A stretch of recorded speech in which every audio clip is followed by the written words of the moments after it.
ایک دفعہ شیطان آیا ہمارے نبی سے ملنے، تو آپ نے اس سے پوچھا تیرے دشمن کتنے؟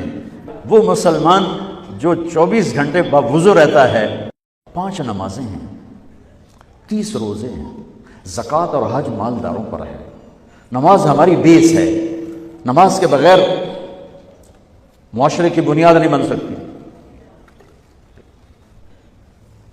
کسی حال میں بھی نماز معاف نہیں ہو سکتی۔ 14-15 صدی میں اگر نماز کی گنجائش مجھے نظر آتی ہے تو کربلا کے میدان میں حسینی قافلے کی نظر آتی۔ نہ پڑھو، تلواریں برس رہی ہیں، چند گھڑیاں باقی ہیں گردنوں کے کٹ جانے میں، اب نماز پڑھو یا نہ پڑھو گردن کٹنے والی ہے۔ اس کے باوجود امام عالی مقام نے زہیر آپ کے رائٹ سائڈ پر جھنڈے بردار ان کو اشارہ کیا کہ یہ شمر سے کہو نماز پڑھنے۔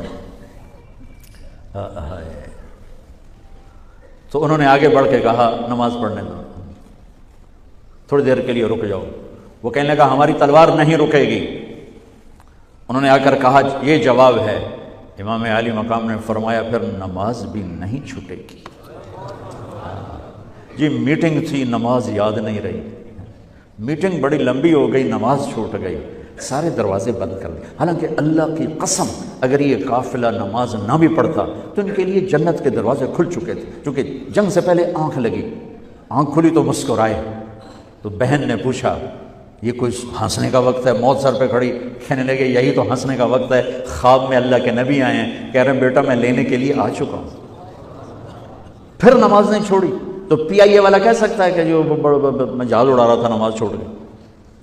ارے بھائی پوچھو علماء سے سفر میں کیسے پڑھنی ہے، آسانی کر دی، چھوٹی کر دی، معافی نہیں ہے۔ اگر معافی ہوتی تو اس حسینی قافلے کو ہوتی۔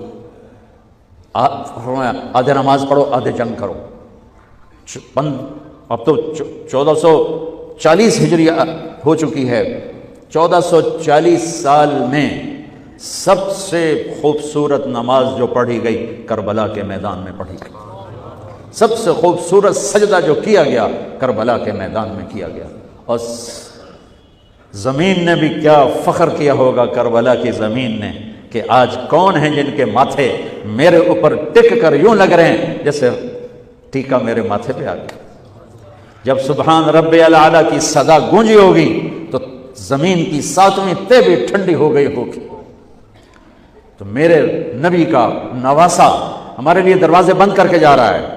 کسی حال میں نہیں چھوڑ سکتے نماز، سوائے اس کے کہ بے ہوش ہو جاؤ، چلو ٹھیک ہے، اس کے علاوہ نہیں چھوڑ سکتے۔ لیٹے لیٹے پڑھو، نہیں اٹھ سکتے لیٹے پڑھو، آنکھوں کے اشارے سے پڑھو، چھوڑ نہیں سکتے ہو۔ آدھوں نے نماز پڑھی، آدھوں نے جنگ کی، پھر آدھوں نے نماز پڑھی اور سب نے جنگ کی، اور عصر میں سب سر نیزے پہ چڑھ چکے تھے۔ عاشق کا جنازہ ہے، ذرا دھوم سے نکلے، محبوب کی گلیوں سے ذرا گھوم کے نکلے۔ ہمارے دفتروں میں، بازاروں میں، گھروں میں نماز زندہ ہو جائے۔ روزہ تو سال کے بعد آئے گا، بیمار ہے تو چھٹی، مسافر ہے تو چھٹی بعد میں رکھ لینا۔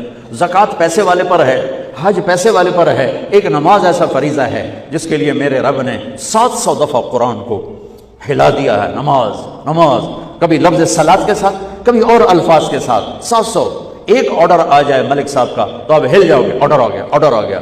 میرا رب 700 دفعہ کہے تو تمہاری مسجد خالی ہو کہ ہمیں اپنے اللہ اور اس کے رسول کی عظمت اور ہیبت کا پتہ نہیں ہے۔ نماز کے بعد زندگی اگر ساری نماز بنانا چاہتے ہیں، نمازیں کتنی ہیں بھائی بولو؟ 6 ہو سکتی ہیں؟ 7 ہو سکتی ہیں؟ نہیں ہو سکتی۔ اگر ساری زندگی نماز بنانا چاہتے ہو کہ میری پوری زندگی نماز بن جائے، چاہے میں آفس میں ہوں، چاہے میں جوڑیا بازار میں ہوں، چاہے میں جہاز اڑا رہا ہوں، چاہے کھوتا ریڑی، ایک حدیث سناتا ہوں، صرف ایک حدیث، اس ایک حدیث پہ عمل ہو جائے تو ساری زندگی عبادت بن جائے گی، ساری زندگی بندگی بن جائے گی۔ میرے نبی نے فرمایا اربع اذا کانت فیک، کہ میری امت 4 باتیں لے لو۔ میں قربان جاؤں، میرے نبی بڑے بڑے وظیفے نہیں بتاتے تھے، اپنی امت کو مشقت میں ڈالنے سے بچتے تھے، چھوٹے چھوٹے وظیفے بتاتے۔ ایک صحابی ہے، یا رسول اللہ تنگی ہے رزق کی، کوئی وظیفہ بتائیں۔ کتنے لمبے لمبے وظیفے لوگ پڑھ رہے ہیں کہ کاروبار کھل جائے، اور روزی بڑھ جائے. کتنے لمبے چوڑے, کتنے کتابوں میں ایڈے ایڈے بڑے وظیفے لکھے پہ, پڑھوں یہ بندہ بڈھا ہو جائے. میں قربان جاؤں یا رسول اللہ آپ کی شفقتوں پر, آپ کی رحمتوں پر. سنو, یہ کرو, میری بات نہیں ہے, میرے نبی کی بات. تجربے کی وجہ سے کرو گے تو کچھ نہیں ملے گا, یقین سے کرو گے تو دروازے کھلتے دیکھو. کہ یا رسول اللہ اريد ان يوسع لي رزقي, میں چاہتا ہوں میری روزی کھل جائے. تو آپ نے کہا ادم علی الطہارہ یوسع علیک رزقک, تو باوضو رہا کر تیرا رزق کھل جائے. کوئی زور لگتا ہے وضو؟ تمہارے یہاں تو سردی ہوتی ہی کوئی نہیں کہ بھئی ٹھنڈا پانی ہے کیسے وضو. یہ تو ہمارے لیے مسئلہ ہے کہ بھئی ٹھنڈا پانی ہے کیسے وضو کرو. وہ ہمارے گاؤں کا مراسی مجھے مل گیا, میں نے کہا چل نماز پڑھے گا. نہیں جی میاں جی سردی بڑی, نہ لے جاؤ سردی بڑی. مراسیوں کو سردی زیادہ لگتی ہے. میں کہا نہیں آج تک نماز پڑھا کے چھڑنا ہے. میں اس کو لے کے جب وہ ٹوٹی پہ بیٹھا نا, جو ہی ہاتھ پہ پائیں, وہ حال ہے وہ ٹھنڈا پانی ہے, وہ حال ہے وہ ٹھنڈا پانی. تمہارے لیے تو یہ مسئلہ بھی نہیں کہ ٹھنڈا پانی. میرے نبی کی یہ سارا مجمع لے لو, یہ اوپر مسورات لے لیں. ادم علی الطہارہ یوسع علیک رزقک. میرے نبی نے فرمایا باوضو رہنا شروع کر دے, اللہ تیرا رزق کھول دے گا. اب یہ اللہ رسول کی آپس کی بات ہے, تو میری بات ہوتی تو دیوار پہ مار دو, تجربہ کرو.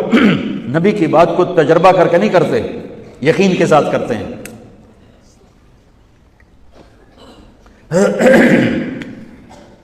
ادم علی الطہارہ یوسع علیک رزقک, باوضو رہا کر. اچھا, باوضو رہنے کے اور فائدے. اللہ پیار کرتا ہے, شیطان ڈرتا ہے, اور وضو ہوگا تو نماز آپ ہی پڑھی جائے گی. چلو یار وضو ہے, 4 فرض ہی پڑھ لو گی. ایک دفعہ شیطان آیا ہمارے نبی سے ملنے, تو آپ نے اس سے پوچھا تیرے دشمن کتنے؟ کہنے لگا 15. آپ نے فرمایا کون کون ہے؟ کہنے لگا پہلے تو تھوڑا ہی نمبر ہے, پہلا نمبر تو تھوڑے نال میرا لگو ہے. پھر کہنے لگا وہ مسلمان جو 24 گھنٹے باوضو رہتا ہے وہ میرا بڑا دشمن ہے. جو باوضو رہتا ہے اور باوضو سوتا ہے, ایک فرشتہ اس کے لیے بندگی کا ثواب لکھتا رہتا ہے.